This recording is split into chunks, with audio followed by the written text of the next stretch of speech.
महत्वाकांक्षा किसी भी व्यक्ति को उसकी कोई भी सीमा क्रॉस करने के लिए मजबूर कर देता है। महत्वाकांक्षा ही वो ताकत है जो इंसान के एक आम जीवन को किसी भी महत्वपूर्ण जिंदगी में तब्दील कर देता है। महत्वाकांक्षा के साथ अगर प्यार मैच हो जाए और प्यार का तालमेल अगर महत्वाकांक्षा के साथ हो जाए तो क्या जीवन की सीमाएं और क्या जिंदगी की सीमाएं, क्या देश की सीमाएं, सारी सीमाएं क्रॉस हो जाती हैं। हालांकि सीमा हैदर और सचिन की कहानी जो ये चैप्टर है, अभी तक ये चैप्टर क्लाइमैक्स पेश नहीं कर पाया। करोड़ों लोगों को इंतजार है इसके क्लाइमैक्स का, लेकिन इससे पहले के क्लाइमैक्स हो हमारे पास कुछ ऐसे पॉइंट्स है जो हमारी टीम इस पर लगातार मंथन और चिंतन और मनन करती है, जो इसके बारे में सोचती है। एक अहम सवाल जो हम अपने दर्शकों से पूछना चाहते हैं, अगर कोई दुल्हन अपने मायके से सीधे ससुराल आती है, चाहे वो घोड़ा बग्गी में आती है, बग्गी में आती है, गाड़ी में आती है, एरोप्लेन से आती है, ट्रेन से आती है, फ्लाइट से आती है, तो उसका जितना भी खर्च होता है उसकी रिस्पॉन्सिबिलिटी किसकी बनती है?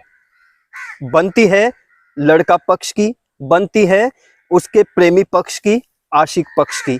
लेकिन यहाँ पर एक दुल्हन जो पाकिस्तान की जो प्रेमिका है और हिंदुस्तान में आके वो दुल्हन बनी है, उसने अपने इस सफ़र में पूरा का पूरा तकरीबन 10 से 15 लाख के आसपास खर्च किया है।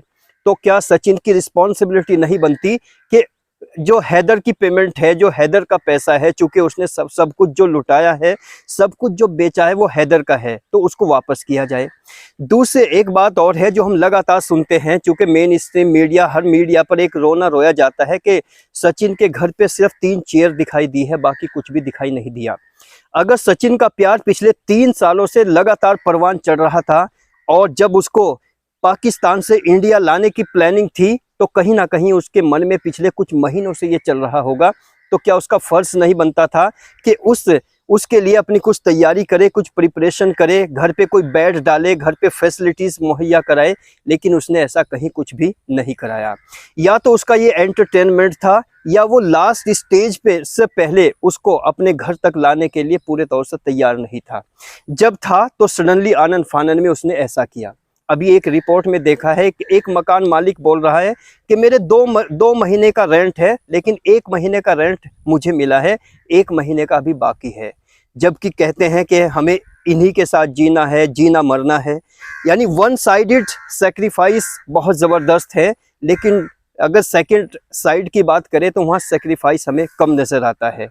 और हमें लगता है कि 21st सेंचुरी की शायद ये पहली प्रेमिका है जिसने सब कुछ लुटा के अपना देश, अपना धर्म, अपना मजहब, अपने आप को पूरा तब्दील कर दिया। जबकि प्यार अनकंडीशनल होता है, लेकिन उसने अनकंडीशनल प्यार इसमें हमें कहीं झलकता हुआ नज़र नहीं आता।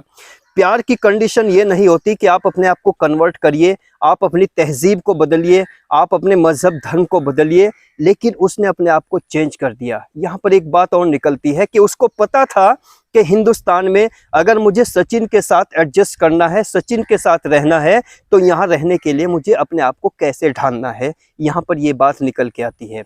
इसके बाद ऐसी बहुत सारी बातें हैं जो इसमें लगातार निकल रही है, लगातार निकलती चली आ रही है।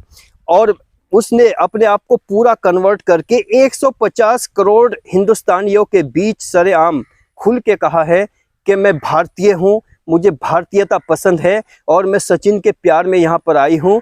उसके बावजूद भी आज लगभग 1 महीने से ऊपर का समय हो गया है, लेकिन उसका कहीं ना कहीं टोटली पॉजिटिव रिस्पॉन्सेस लोगों के अभी नज़र नहीं आते हैं। और एक अहम बात जो यहाँ पर हम कर रहे हैं, उसके अंदर वो जो लगातार कहते हैं कि उसमें इतना कॉन्फिडेंस लेवल है, ये भी बात हम बता चुके हैं। लेकिन अगर बात डर की करें, उसमें कहीं डर नज़र नहीं आता। यहाँ 2 पहलू हैं इस पॉइंट को जानने के। जो आदमी मन से मुकम्मल सच्चा होता है उसका डर बिल्कुल ख़त्म हो जाता है, और प्यार भी हमेशा एक डर को पूरे तौर से ख़त्म करता है।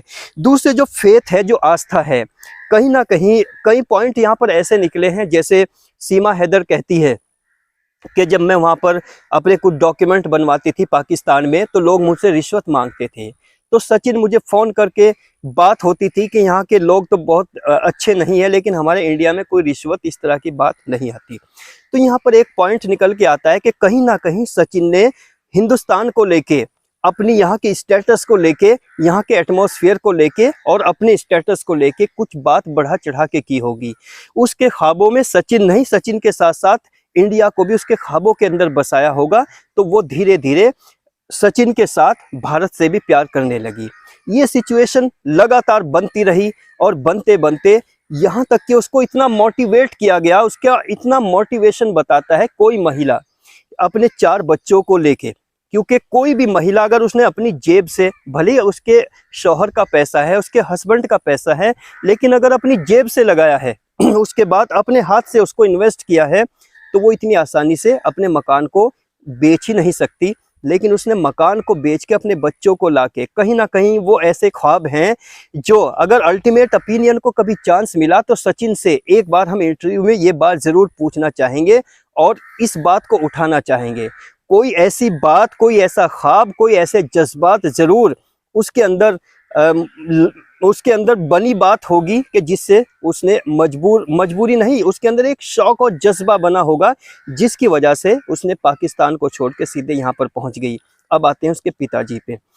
सचिन के पिताजी कहते हैं कि मतलब मेरी बेटी है, मेरी बहू है, बेटे की बहू है, लेकिन अगर हम उससे सवाल करें कि आपने कितना खर्च किया है, उसके ऊपर आपने इन्वेस्ट कितना किया है, अगर आप अपने बेटे की शादी करते, एक नॉर्मल शादी में भी 2 से 3 लाख रुपए खर्च हो जाते।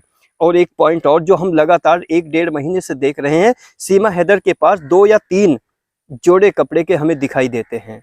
हालांकि जब नई नवेली दुल्हन आती है तो उसके लिए कितने कपड़े होते हैं, ड्रेसिंग कैसा होना चाहिए, यहाँ पर भी उसमें हमें कोई अट्रैक्टिवनेस, कोई उस तरह की चीज़ें नज़र नहीं आती। यानी कहानी ये कहती है कि पूरे तौर से सीमा हैदर को सुनने वाले लोग अभी बहुत दिलचस्पी ले रहे हैं, बहुत ज़बरदस्त उसमें इंटरेस्ट ले रहे हैं, लेकिन इसके क्लाइमैक्स का अभी सभी को इंतज़ार है। क्लाइमैक्स क्या होगा वो एक अलग बात है, लेकिन कहीं ना कहीं एजेंसीज ने अपनी तफ्तीश पूरी कर दी है, ऐसा हमें आभास होता है। और इसके साथ अब उसकी एक, जिस प्यार को उसने बुना, जो ताना बाना उसने बुना, जो पाकिस्तान में रह के देखा, जो सचिन ने इंडिया में देखा, अब देखते हैं उसके चैलेंजेस क्या है, उसमें किस तरह की चुनौतियां हैं और आगे उनकी लाइफ किस तरह से चलती है, किस तरह के हालात बनते हैं और ये प्यार उनका कितने समय तक पॉजिटिव रहता है, ये कहानी कितनी कामयाब होती है। चूँकि जितने भी दर्शक हैं इंडिया में, खास तौर से जितने लोगों ने ये कहानी देखी है, लास्ट तक वो इस कहानी पर अपनी नज़र बनाए रखेंगे। पिछले 3 महीने से अगर पूरी सिचुएशन पर, इस पूरी कहानी पर नज़र डालें तो सचिन ने कितना प्यार किया है सीमा को। ऐसा नहीं हो सकता कि सचिन ने सीमा को बड़े बड़े ख्वाब ना दिखाए हों। ऐसा नहीं हो सकता कि उसको यहाँ अपनी बातें कुछ बढ़ा चढ़ा कर ना बताई हो। अब अगर बात आती है अब सिचुएशन की, अब उसकी मजबूरी बन गई है, अब सीमा उलझ गई है, अब सीमा फंस गई है, चूँकि वापसी के रास्ते उसके बंद हो चुके हैं। अब वो अगर उसको कोई नेगेटिव पॉइंट नज़र भी आता है, उसको वो पॉजिटिव कहना उसकी मजबूरी बन चुकी है। अभी देखना यह है कि सचिन की कहानी, अब तक जितनी कहानी है उसमें सचिन का सेक्रीफाइस, उसका बलिदान, उसका जज्बा उतना इक्वलिटी नहीं लेके आता है जितना सीमा का लेके आता है। क्योंकि जब रास्ते वापसी के बंद हो जाते हैं तो उन बंद रास्तों पे आदमी अपने आप को कॉम्प्रोमाइजेशन में डाल लेता है, उसका कॉम्प्रोमाइज़ करने लगता है। अब बहुत सारी जगह हमें कॉम्प्रोमाइज़ नज़र आता है, क्योंकि अब 3 महीने में जितनी कश्मकश है, जितनी उलझने हैं, जितनी प्रॉब्लम्स है और इन फ्यूचर भी जितनी प्रॉब्लम्स रहेगी, तो उसमें कहाँ प्यार परवान चढ़ेगा। उसमें अपनी उलझने इतनी रहेंगी कि प्यार तो कहीं आसपास नज़र भी नहीं आएगा। और उसको अपने रोज़गार को सेट करने में, अपने आप को सेट करने में और बच्चों को अफोर्ड करने में और सर्वाइवल में ही उनका पूरा का पूरा समय गुजर जाएगा। लेकिन क्लाइमैक्स क्या होता है, बाकी की रिपोर्ट क्या आती है, क्लाइमैक्स का तो सभी को इंतज़ार रहेगा। और उसी क्लाइमैक्स के बाद अल्टीमेट ओपिनियन आपको अपनी लास्ट रिपोर्ट पहुंचाएगा सीमा हैदर की इस कहानी पर।